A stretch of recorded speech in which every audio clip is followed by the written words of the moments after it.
In this video, we will cover the first four steps that help you understand the concept of SFD and BMD. The fifth step would be examples and calculations. It deserves its own video, so we'll cover that separately.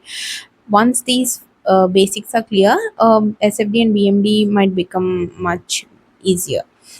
Step one is understanding the basics. Before learning SFD and BMD, we need to understand what a beam is, what a support is, and what a load means. Beam carries the load, supports carry the beam, and load tries to bend or move the beam. That's what you need to understand. And in the second step, you need to understand the supports. Mainly, there are three types of supports. One is roller support, pin support, and fixed support. So pin support only provides horizontal and vertical reaction. Roller support provides vertical reaction only, and fixed support provides horizontal reaction, vertical reaction, and moment reaction, because fixed support prevents all these three movements. Now, coming on to um, the third step, because types of loads we already know: concentrated, uniformly distributed, and uniformly varying load.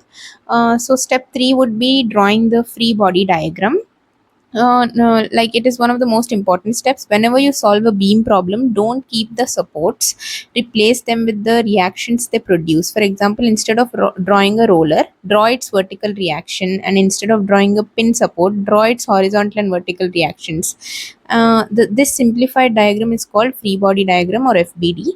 Once the FBD is ready, we'll apply the three equilibrium equations, which are the horizontal equilibrium sigma fx is equals to 0, vertical equilibrium sigma fy is equals to 0, and rotational equilibrium sigma m is equals to 0.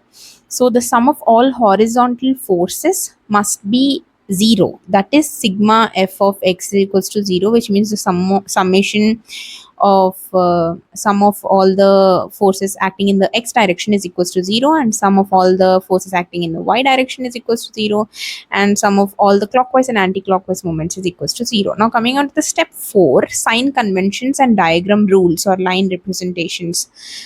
Sign conventions: if you're solving the beam from left to right, I would suggest to solve it from left to right, because it is much easier, and you will have less confusion. So I would suggest starting from the left.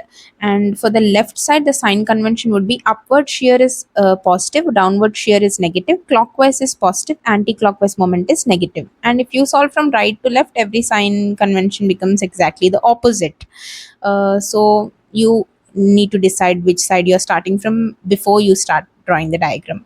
Now let's understand how different loads affect the diagram. I would like to call it the line representations of SFD and BMD.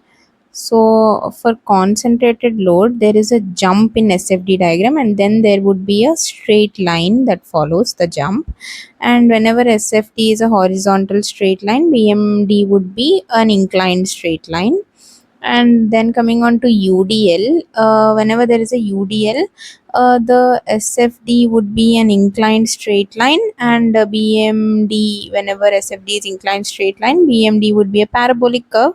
And for UVL, SFD would be parabolic, and whenever SFD is parabolic, BMD would be a cubic curve, which means it is slightly more, uh, like it has more curve than the parabolic, if you have to remember in simple terms.